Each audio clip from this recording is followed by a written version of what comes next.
सरस्वते नमः. श्री रामचंद्राय नमः. आकाशवाणीचे उत्तर ऐकूनिया श्री रघुवीर. करी धरुनिया कुमार यज्ञशाळे प्रवेशला. चिंतने सरे तो धन्य धन्य काळ. सकळ मंगळ मंगळाचे पवित्र तो देहवाणी पुण्यवंत. जो वदे अच्युत सर्व काळ. मौली देव करा. अखंड हरिनाम सप्ताह. या सप्ताहामध्ये तुमच्या सर्व रामायण प्रेमी असतील, ज्यांचं परमार्थावरती नितांत प्रेम असल्याचं सर्व सद्भक्तांचं या ठिकाणी तुमचं दर्शन झालं आणि या दर्शनाचा योग घडवून आणण्याचं काम माझे परममित्र आदरणीय प्राध्यापक योगीराज बदने सर यांनी करून दिलं. येता येता आमच्या नागनाथ महाराजांना म्हणलं चला आपण थोडी सेवा करून येऊ. त्यांचा योग आला आणि म्हणून तुमच्या सर्वांचं दर्शन घडलं. कारण तुमचं दर्शन हे आमचं परम भाग्य आहे. सरांच्या आई सोबत आल्या म्हणजे सप्ताह चालू आहे, गावाकडे जायची मला. मस्तक हे पायावरी या वारकरी संतांच्या. 7 कांड आहेत रामायणातल्या. 7 कांडामध्ये उत्तर कांडातली कथा चाललेली आहे. ऐकासत बघतो कथेचा प्रसंग ग्रंथाला गावागागा परिहार देतात. भगवान परमात्मा आहे, दुःख आहे, मोह आहे. आपले 2 पुत्र हातामध्ये धरलेले. कारण मानव जातीला आलेल्या भगवान परमात्म्याला नाट्य विडंबन करून दाखवावं लागतं. कारण बहुरूप्याचं सोंग घातलेल्या माणसाला केवढाही मोठा अधिकारी असला तरी फाटके कपडेच अंगावरती घालावे लागतात, कारण त्याला शोध लावायचा आहे. तसं माझ्या भगवान परमात्म्याला 2 पुत्र हातात धरलेले. आकाशाची वाणी झाली. आकाशवाणी झाल्याच्या नंतर पुढची असणारी माहिती मिळाल्याबरोबर 2ही पुत्रांना आपल्या हातात धरलं आणि भगवान परमात्मे या शाळेमध्ये प्रवेशले म्हणतात. आणि मग शाळेमध्ये प्रवेशल्याच्या नंतर पुढचा परिहार काय झाला ऐकूया. रमणीया ते श्रवरी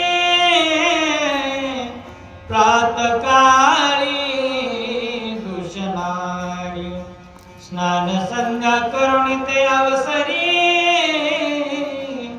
ऋषी सहित भगवान परमात्म्याचा बिरद आहे सदरक्षणाय खलर धर्माचे पालन करणे पाखंडी खंडन हेची आमा करणे काम बीजवाळ व्हावे नाम. कारण भगवान परमात्मा धर्मावरती ग्लानी ज्यावेळेस निर्माण होते त्यावेळेस अवतार धारण करत असतो. आपल्या पुत्रांना समवेत घेतलं. आपली विधी आटोपली गेली. भगवान परमात्मे विचार करतायत माणसाच्या मनामध्ये. माणसाने सावध बसत बघतो. जगाच्या मायबापाची अवस्था आहे. ज्या दिवशी माणूस दुःखामध्ये दुःखाच्या सागरात बुडतो त्यावेळेस द्वंद्वावस्था निर्माण होते माणसाची. मग धीर कारण सहाय्य होतो नारायण. भगवान परमात्मेने ऋषी समवेत असणार त्या ठिकाणी चर्चा करत बसलेले. ऋषीच्या समवेत बसल्यात पण परिस्थिती काय बनते भगवंताची आहे. मंडळी थोर थोर मिळाले राक्षस वानर. प्रधान सेनानायक ऋषीश्वर नगरीचे नागरिक लोक सगळे दमडले. कारण कुठलेही कोणीही शिल्लक आहे. राक्षस मिळाले, वानर मिळाले, नर मिळाले, देव मिळाले, सगळे मिळाले. एक लक्षात घ्या, माणसाच्या आयुष्याचा शेवट त्या दिवशी पूर्णत्वाला जातो त्यावेळेस सगळं वैरत्व संपलं पाहिजे. विचार खंडन झालं पाहिजे आणि एक सुखानं आणलं पाहिजे. गावा सप्ताह असेल, शक्ती असेल, रामायण असेल, मतांतरे बाजूला सारा माय बाप हो. कारण हे एकत्र येण्याचं मुख्य साधन हेच आहे. आणि म्हणून सगळे देव जमले, ऋषी जमले, वानर जमले, नर जमले, राक्षस जमले, सभास्थानी सगळे बसले.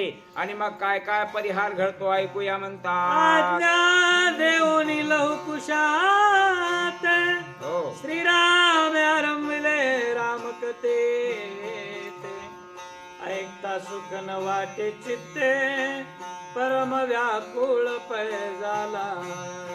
जीवानं याचा आदर्श मनामध्ये घेतला पाहिजे.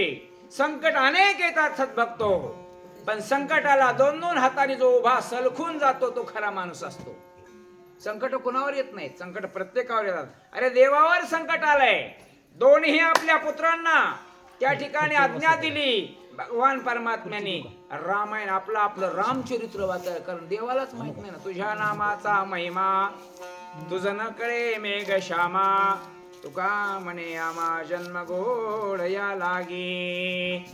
ऐकलं, कथा सुरू केली, पण माणसाच्या माग मोह असेल, माया असेल, ब्रह्म असेल, दुःख असेल, दारिद्र्य असेल, त्यावेळेस कुठंच मन आपलं रमत नाही. माझ्या प्रभू रामचंद्राला त्या ठिकाणी अस्वस्थ करून सोडू लागली ती रामकथा सुद्धा असून सुद्धा मन तिथं रमत नाही. अशा परिस्थितीमध्ये काय प्रसंग घडलाय का म्हणता. पाहू लागला चौकडे न देखे जानकीचे रूपडे, मने दिशा दृष्टी उद्वस पडे, अन्नकार दाटोने. जीवनामधलं एक फार मोठा शोक व्यक्त करतात भगवान परमात्मा. आणि म्हणून जीवन जगत असताना धर्मपत्नी असेल, मैत्री असेल, या समाजामध्ये वागत असताना, विचार करत असताना कसं वागावं ही गावोबा महाराजांची ओळी सांगते मला. ज्यावेळेस भगवान परमात्मे रामचरित्राचं असणार त्या ठिकाणी चिंतन करायला सुरुवात केली, पण मन रमत नाही. का? विरहाचं दुःख एवढं असतं की ज्याला तो विरह झालाय त्यालाच कळत असतं. भगवान परमात्म्याचं मन लागत नाही. भगवान परमात्म्याचं लक्ष आपल्या धर्मपत्नीकडे गेलं. कुठं आहे माझी जानकी? का दिसत नाही? अंधार दाटून आलाय, स्वच्छ सूर्यप्रकाश आहे, पण भगवान परमात्म्याच्या डोळ्यासमोर अंधार दिसतोय. का? जानकीचा वियोग झालाय, जानकीचा विरह झालाय. आणि या जानकीच्या विरहामध्ये मर्यादा पुरुषोत्तम भगवान परमात्मा विचार करतोय. सगळीकडे सुन्न वातावरण त्या ठिकाणी दिसून येतंय. जानकी दिसत नाही. जीवन असणार त्या ठिकाणी शून्य वाटतंय. काय अवस्था झाली प्रभूची. माझी जानकी विना उद्वस अवघे विरांची भुवन, मज राजाची चाड कोण, सभा विसर्जून उठिला. भगवान परमात्मे दुःखी आहेत. दुःख सागराच्या डोहात बुडालेले प्रभू रामचंद्र आपली व्यथा या ठिकाणी मांडतायत. मायबापू ऐका. आणि म्हणून पुरुषाने आणि स्त्रीने, पती पत्नीने जीवन जगताना कसं जगलं पाहिजे माझ्या गावबा महाराजांचे आदर्श उभे या ठिकाणी. काही अरे एक लक्षात घ्या, पत्नी ही काही काळाची पत्नी असते, काही काळाची बहीण असते, आयुष्याच्या वार्धक्य काळाची ती आपली आई सुद्धा असते. हे लक्षात ठेवा सगळेजण. आणि म्हणून पती हाच परमेश्वर आहे जाणलं पाहिजे. पती हा परमेश्वर जाणलं पाहिजे. म्हणून पत्नीनं अर्धांगी जाणायचं नाही का? पतीनं सुद्धा आपली अर्धांगिनी लक्ष्मी आहे असं जाणून जीवन जगलं पाहिजे. हे जीवनाचं रहस्य आहे. आणि मला वाटा मग या असं जर समजलं तर या दुःख होण्याचं कारण नाही. भगवान म्हणतात माझी सीता या ठिकाणी या जगतात दिसत नाही, म्हणजे मला या भगवान या विरंचीचं म्हणजे ब्रह्मदेवाचं सदन सुद्धा मला त्या ठिकाणी पोळायला लागले, उलथून टाकायला लागले. कुठे आहे माझी सीता? काय बिघडलंय? दुःख सागरात बुडालेले भगवान परमात्मे स्वतः भाषण करतायत. कुणाशी बोलतायत? बोलण्यासाठी कुणी नाही, ऐकण्यासाठी कुणी नाही, पण एकांत करण्याचा ठाव माझ्या प्रभू रामचंद्र त्या ठिकाणी व्यतीत करू लागले. काय केलं माझ्या प्रभूने? मन लागत नाही त्या रामचिंतनामध्ये. सभा विसर्जित केली. आणि सभा विसर्जित करून भगवान काय म्हणाले बोलाय का? नावडे राजभोगोपचार, नावडे चतचामर, नावडे गायला सुस्वर, अवस्था थोर. गंधर्वाचं गायन आहे, नाना प्रकारचं असणारं भगवत भजन आहे. माझ्या प्रभूची अवस्था आहे, द्वंद्व अवस्था ठरली आहे.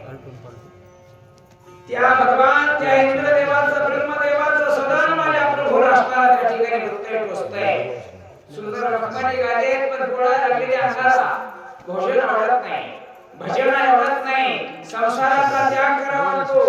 हे ऐश्वर्य सोडून द्यावं लागतं माझ्या प्रभू. का? या विश्वामध्ये माझी शिकार असेल तर या ऐश्वर्याला काय किंमत आहे. आणि म्हणून जोपर्यंत आपला संगती आहे, आपला साथी आहे, तोपर्यंत जीवन आनंदाने जगा. प्रत्येकाने ते जगलंच पाहिजे. एकमेकाच्या सुख दुःखात सामील झालं पाहिजे.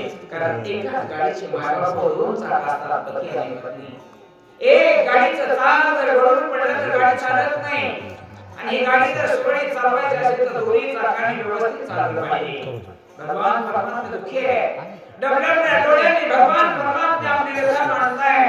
काय करायचे ऐश्वर्याला, काय करायचे या भोगाला, हे भोग असणाऱ्या या भोगाचा त्याग करावा अशी भगवान परमात्म्याची अवस्था झाली आहे. सगळ्यांना उठमाती देऊन काय म्हणावे पुढे शास्त्र व्याख्यान नावडे ध्रुवपद श्रवण नावडे हरी कथा कीर्तन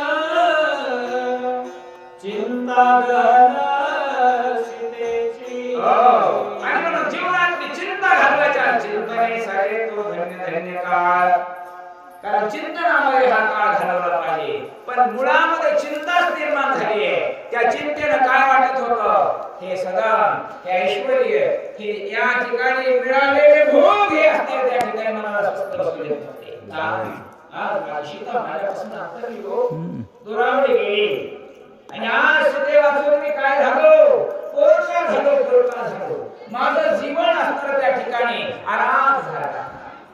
आणि म्हणून माणसाला पुन्हा खेळ करण्यापेक्षा जीवाला उद्देश आहे माझ्या बाबांचा. पुन्हा खेळ करण्यापेक्षा लय चांगलं होतं, लय बरं होतं म्हणण्यापेक्षा आहे त्यावेळेस असणार त्याचा योग्य भोग घ्या.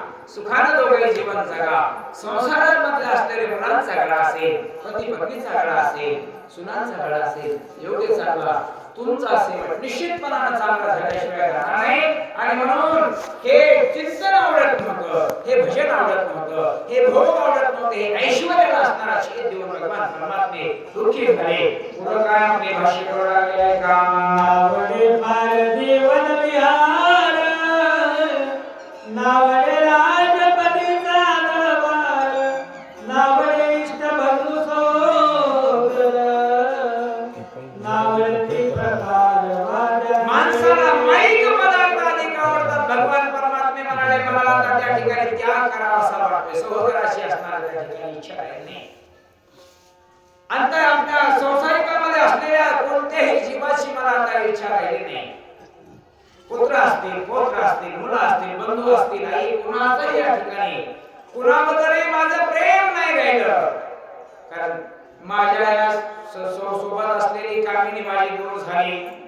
मी पोरका झालो, मी अनाथ झालो. कारण ज्याच्या ऐश्वर्याने मी 14 वर्षाचा वनवास पूर्ण केला, पण आज माझी सीता मला सोडून गेली नाही. त्या ठिकाणी भगवंताने त्या ठिकाणी दूर जंगलामध्ये वनात पळटून लावली. आणि म्हणून मी पुन्हा आपल्याला एकच सांगतो, जीवन जगत असताना आनंदाने जगा, सुखाने जगा, ऐश्वर्याने जगा, आहे त्याच्या समाधान मानायला शिका. आपल्यापेक्षा लहान माणसाकडे बघून संसार करायला सुद्धा दुःख होणार आहे. मोठ्याकडे बघून त्या दिवशी संसार करताना त्या दिवशी दुःखाला पात्र होतात. आणि म्हणून ठेवले आनंद ते क्लेशेची राहावे, तेत्या सुद्यावे समाधान. पण भगवान परमात्म्याचं संसारात चित्त रमत नाही, ऐश्वर्यामध्ये चित्त रमत नाही. गादीचा असणारा त्याग करावा असा वाटतो. आणखीन काय काय अवस्था झाली आहे का म्हणला, गौरवर्ण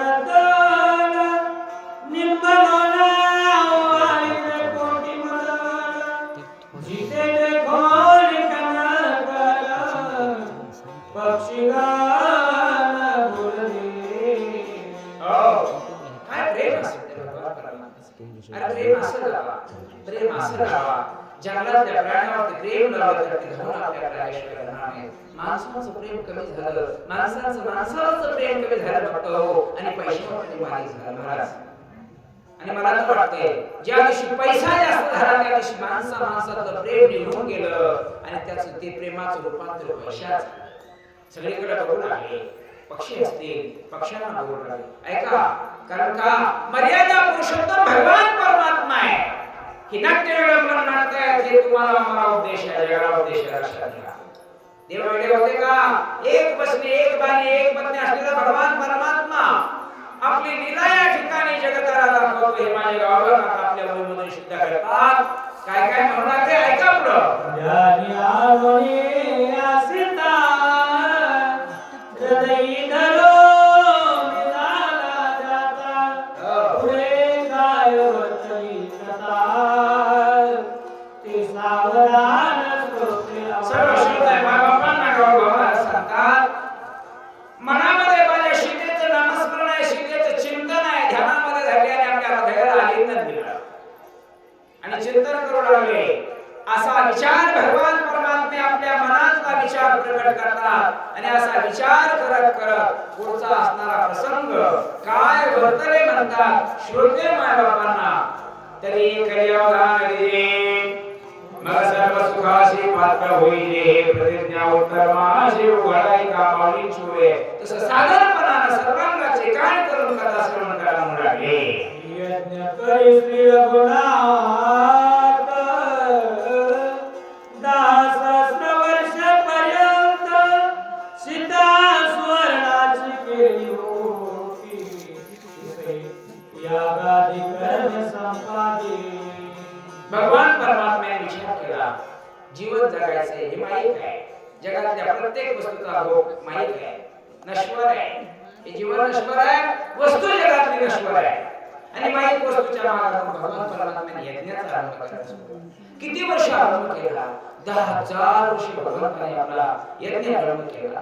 यज्ञाचा आरंभ केल्याच्या नंतर एक सुवर्णातीत अशा प्रकारच्या त्या ठिकाणी सीताने निर्माण केली आणि मग पुढचा प्रसंग काय घडला ऐका म्हणतात. 10 वर्षवरी याग करिता पौलस्ताने सुवर्ण दक्षिणाबाई ऋषीला दिली तसे. त्या पौलस्ताने जो भगवान परमात्मा ज्या रावणाला ज्याने मारलं तो प्रभू भगवान 10,000 वर्ष असणारी तपश्चर्या केली, यज्ञ केली आणि त्याच्यामधून ती सुवर्णाची असणारी त्या ठिकाणी शिकार तयार केली गेली आणि मग अनेक ऋषींची तिथं भेट झाली म्हणतात. आणि पुढचा प्रसंग काय झाला ऐका. तरी ते याग कोण कोण सांगेल तयाचे नामाविना यज्ञ मागे तो यज्ञ अनुक्रमे आणि म्हणून ग्रंथकर्ते महाराज सांगतात यज्ञ केला भगवान परमात्म्याने. यज्ञ करत असताना यज्ञाचे काही नियम असतात, यज्ञाचे काही रीतिभाती असतात. त्या न्यायाला सोडून भगवंताने आपला यज्ञ 10,000 वर्ष पूर्ण केला. अनेक ऋषी मंडळी वेगवेगळे थोर ऋषीगण आहेत. आता तिथं कोण कोण होते, कसे कसे होते, त्याची कशी कशी यादीचा असणारा प्रकरण करू लागले ऐका म्हणतात. वाजपेय ज्योतिष्ठो तिला गोसवायचा चतुर्थ फल ग्रास पंचमावतारा. आणि मग कोण होते? 5 प्रकारचे यज्ञ. कोणकोणता यज्ञ केला? हा आता हे वाचेचं जप करणारे यज्ञ होते. पुन्हा दुसरा यज्ञ मानला गेला ज्योतिष म्हणजे ऋषींचा त्या ठिकाणी यज्ञ असेल. तिसरा यज्ञ आतिरा म्हणजे अशा प्रकारचे पंचम प्रकारचे यज्ञ भगवंताने मांडले गेले आणि ते यज्ञाची मांडणी केली, रचना केली आणि मग तिथे उपस्थित अनेक ऋषी करून राहिले म्हणतात. अश्वमेध नाम सहाव्याचे चैत्य सप्तम साचे आणि काही नाना पैचे साचे आणि म्हणून हे 5 यज्ञ केले. पुढचा 6वा यज्ञ मांडला गेला अश्वमेध नावाचा यज्ञ. काय भगवंताच्या मनातला विचार असेल, काय भगवंताच्या हाताने पुढची लीला असेल आणि म्हणून अशा अनेक त्याच्याही पेक्षा विचित्र प्रकारचे